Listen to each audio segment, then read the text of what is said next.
Ecorama, émission spéciale enregistrée depuis les rencontres économiques d'Aix-en-Provence, évidemment Boursorama est partenaire comme chaque année de cette 26e édition. Votre invitée à présent, Estelle Brachlianoff, la directrice générale de Veolia. Bonjour. Bonjour. Toujours un plaisir de vous retrouver. Moi aussi. Alors, un petit mot juste de 2 secondes, parce que avec les températures qui montent et la canicule qu'on a connue, le stress hydrique, on en est où en France? Parce qu'il a beaucoup plu cet hiver. On en est où aujourd'hui? Alors, bonne question. On va savoir faire face cet été comme on sait le faire à chaque fois. On a l'habitude, on a des professionnels, mais ça veut dire qu'on redécouvre de nouveau que l'eau, il faut la chérir. Il faut éviter de la gâcher, il faut la recycler, il faut la régénérer. Et ça, on avait commencé à avoir un petit aperçu à l'été 2022, vous vous souvenez, avec des restrictions d'eau. Et alors, ce qu'il en reste, c'est qu'il y a des choses qui ont avancé. J'aimerais bien qu'elles avancent un peu plus vite.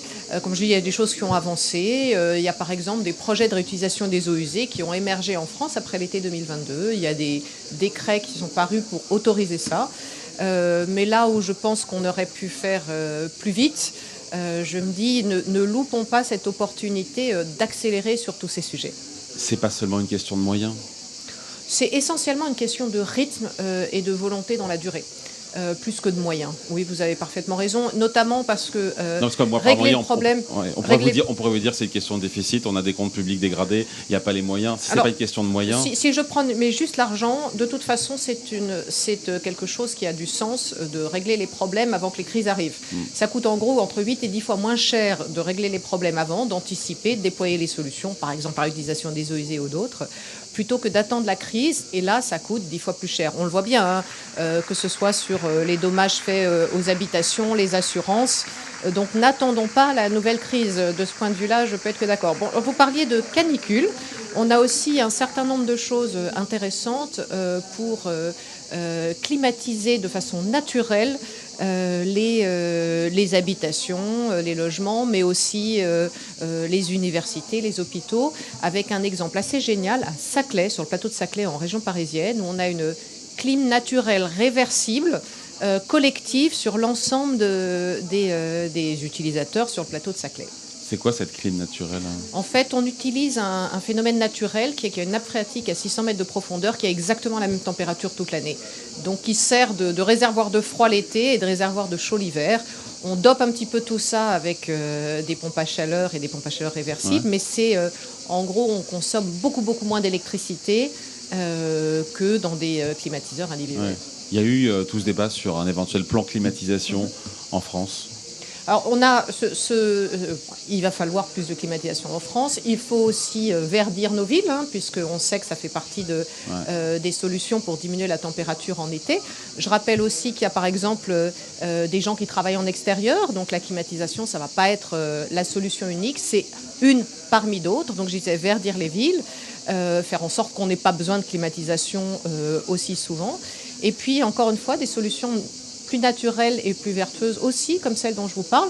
On a identifié une centaine de sites en France dans lesquels on pourrait déployer ce type de solution. C'est pas partout, mais ça fait partie des solutions Veolia. Des solutions Veolia, bien sûr. Oui, d'accord, je voulais être sûr. Et donc, il y aura des régions ou pas sur cet été où on risque de manquer d'eau ou pas, où on sera à la limite du...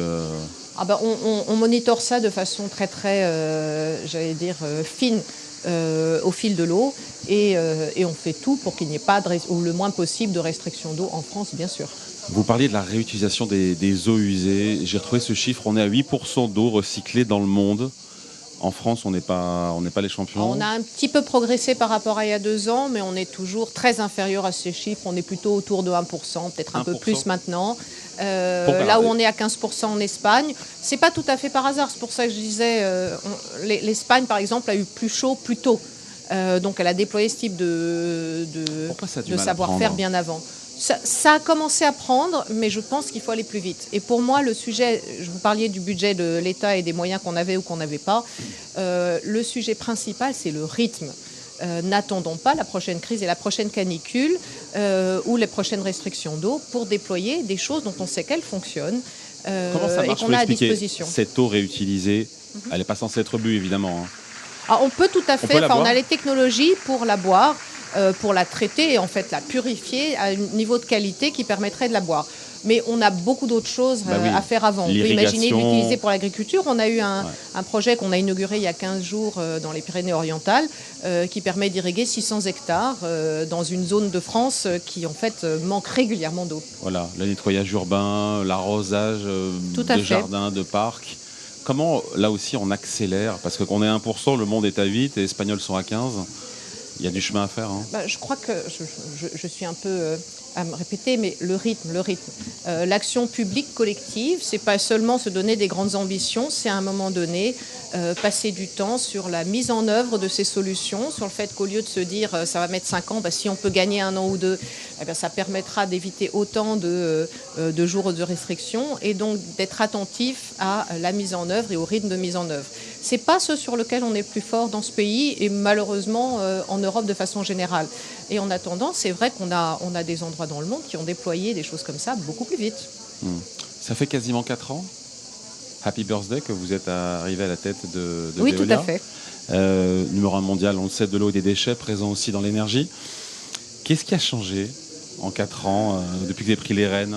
Qu'est-ce qui a changé chez Veolia? Alors, ce qui est resté, c'est que c'est une entreprise formidable que j'adore, avec notamment 220 000 salariés complètement engagés, tous vers la mission et le projet de l'entreprise, qui est la transformation écologique dans les territoires, avec du concret, des projets tels que ceux qu'on décrivait tout à l'heure.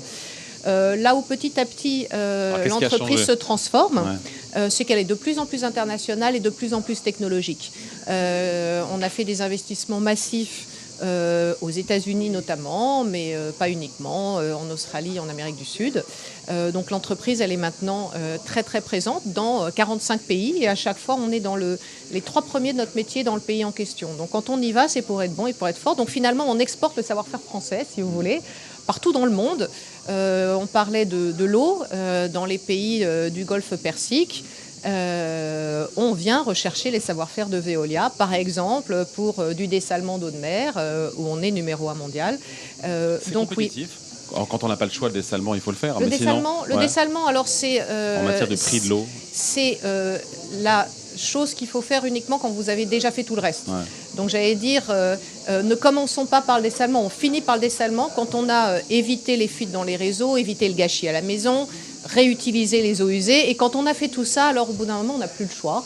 C'est le cas des pays du Golfe, c'est le cas du sud de l'Europe.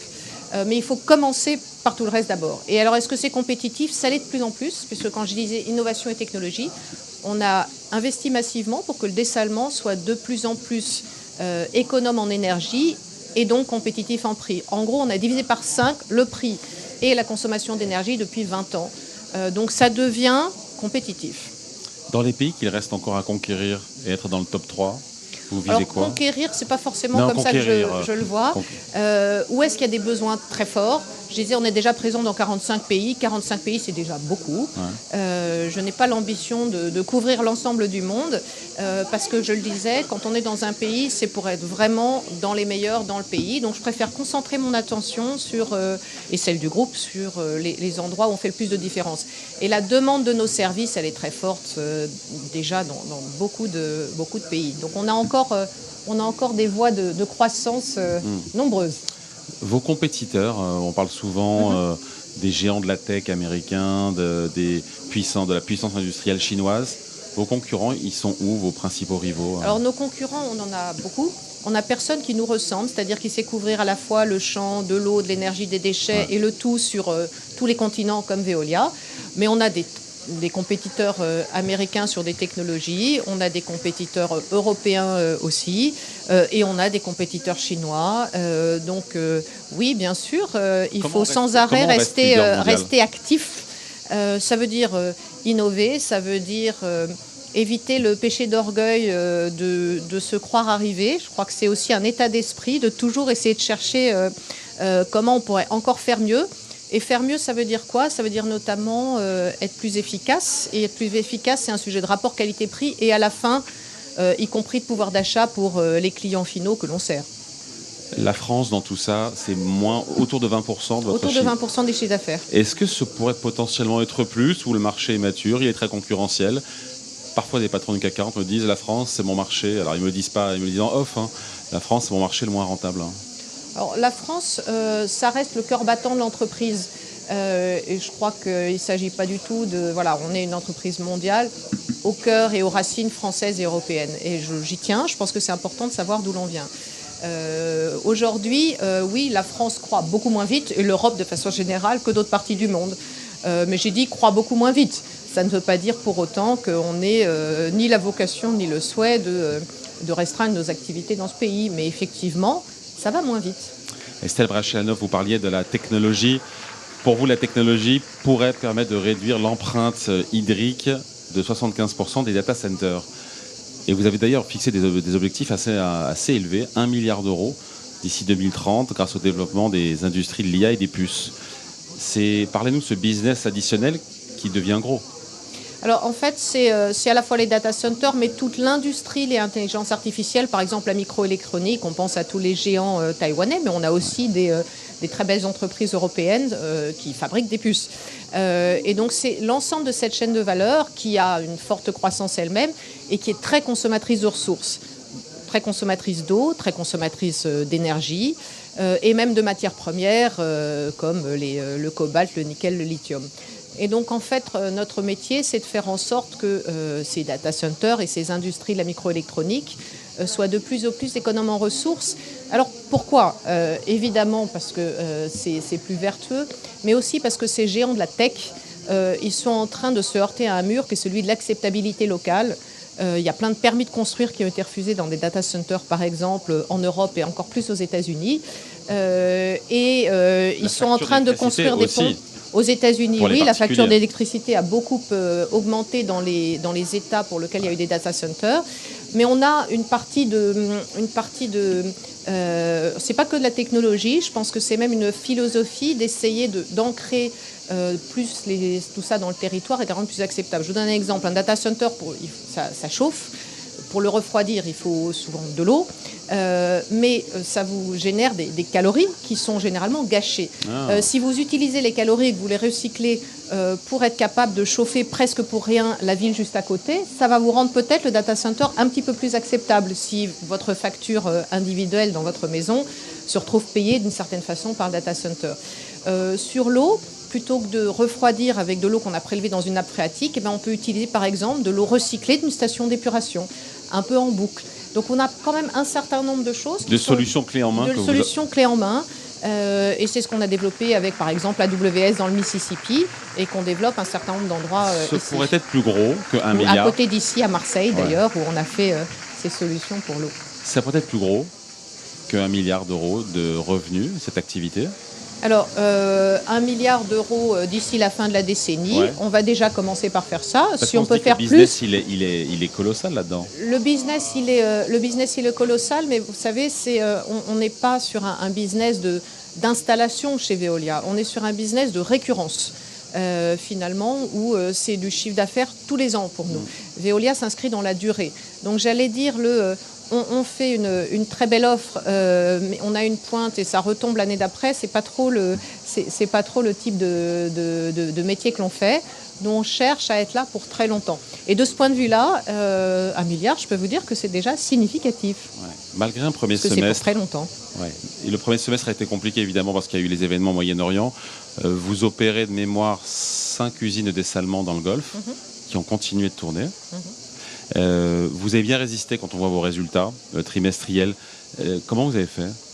Alors oui, dans le Golfe, on est très présent. Les usines de dessalement, elles ont continué à tourner parce qu'on est sur des services essentiels. C'est entre 50 et 95% de l'eau qui est produite à partir du dessalement dans les pays du Golfe. On ne peut pas imaginer de les arrêter parce que évidemment, ça impacterait la population, mais ça impacterait d'ailleurs aussi les industries. Une raffinerie, ça ne s'est pas tourné sans eau, par exemple. Pour vous donner juste, voilà. Et sans parler de l'agriculture, évidemment, et de l'alimentation de tout le monde. Aucune n'a été touchée par des projectiles, des drones. On a mis en place tout un dispositif de sécurité avec les autorités des pays en question pour faire en sorte qu'elles soient tout à fait protégées. On a aussi beaucoup d'autres activités dans le Golfe. On fait du traitement de déchets dangereux qui sont les effluents de toutes les industries. On a également des activités d'efficacité énergétique dans les grands malls ou les centres commerciaux ou les aéroports. Donc on a vu évidemment une petite baisse d'activité dans les pays du Golfe. On n'est pas immune à un moment donné, il y a eu moins de touristes dans les Émirats, donc ça s'est vu. Mais comment on fait pour sortir malgré tout des résultats de qualité ? La première chose, c'est qu'on est présent dans 45 pays. Donc on a la capacité d'avoir plusieurs cordes à notre arc de ce point de vue-là. Même chose sur le type de clientèle. On a à la fois des clients industriels, des clients municipaux.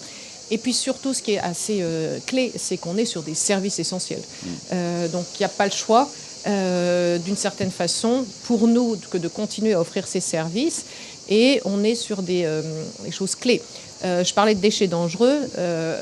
Le traitement des déchets dangereux, ça permet de détruire des polluants et donc de ménager la santé des habitants. Vous imaginez que c'est pas quelque chose qu'on mettrait de côté d'un revers de la main comme ça facilement, parce qu'on touche à des choses absolument critiques. Maintenant que le cessez-le-feu semble tenir, est-ce que vous êtes plus positif pour le reste de l'année ? Alors, le reste on va voir ce que nous donne le reste de l'année. On a des effets positifs et des effets négatifs comme partout. Je vous le disais, on est relativement bien répartis sur 45 pays, ce qui nous permet d'avoir plusieurs cordes à notre arc. À l'inverse, il y a quand même aussi un petit effet d'inflation qui a monté dans pas mal de pays et un effet retard sur les formules de révision de nos contrats, par exemple, ou le fait de faire des augmentations de tarifs. Donc il y a aussi un petit pincement de marge, le temps que tout ceci se restabilise vers une nouvelle réalité un peu plus tard dans l'année. Bon, j'ai regardé le cours de bourse. Vous êtes au plus haut depuis 10 ans, 20%, autour de 20% depuis le début de l'année de hausse, 50%. Alors même, je crois que je suis le plus haut depuis 2008. 2008, bon, encore, mieux encore. Vous êtes satisfaite d'être bien valorisée ? Alors, vous savez, j'ai beaucoup d'ambition pour cette entreprise. Je pense que la richesse de ce que je vais dire en savoir-faire en technologie fait que, évidemment, la valeur intrinsèque de l'entreprise, pour moi, elle est encore plus élevée, bien sûr, mais ça s'apprécie dans la durée. D'accord. Et parce que c'est difficile, vous l'avez dit, de pouvoir vous comparer aux autres valeurs. On a encore du potentiel d'appréciation, pour vous dire les choses autrement. C'est ça, je voulais l'entendre, ça, d'accord. Malgré le fait d'être au plus haut. Bien sûr. Parce que pour vous comparer, vous combinez, on l'a dit, l'eau, les déchets, l'énergie. Ça vous rend difficilement comparable aux autres valeurs des services collectifs. C'est compliqué, ça, hein ? Oui, on n'a pas de comparable évident. Ouais. J'allais dire par morceaux, on peut commencer à nous comparer avec quelques entreprises, je le disais, américaines, chinoises, voilà. Mais certaines d'entre elles ne sont même pas cotées, donc c'est difficile de nous comparer les résultats. Mais on a fait un effort, je crois, ces dernières années de montrer à voir justement tous les savoir-faire et les technologies pour que cette vision de moyen-long terme de l'entreprise, avec tout le potentiel qui est en train d'être révélé, soit perçue par le plus de gens possible. Et notamment, on finit là-dessus, Estelle Brachlianoff, par les premiers actionnaires de Veolia qui sont les salariés. Les salariés. 10% du capital détenu par les salariés. Un petit peu moins de 10%, tout à fait, oui. Et c'était une volonté, tout simplement, parce que c'est un alignement des intérêts entre ceux des actionnaires, ceux des salariés. Et puis c'est un signe qu'ils croient au projet. Et quand je vous disais, Veolia est une entreprise formidable, d'une certaine façon, en achetant des actions régulièrement, nos salariés démontrent que je ne suis pas la seule à penser ça, mais on est plusieurs dizaines et même un peu plus que ça de milliers à avoir cette même vision de l'entreprise et de son avenir. Allez, merci pour cet entretien avec vous, Estelle Brachlianoff, directrice générale de Veolia, invitée donc d'Ecorama, émission enregistrée aux Rencontres économiques d'Aix-en-Provence. Merci à vous. Merci.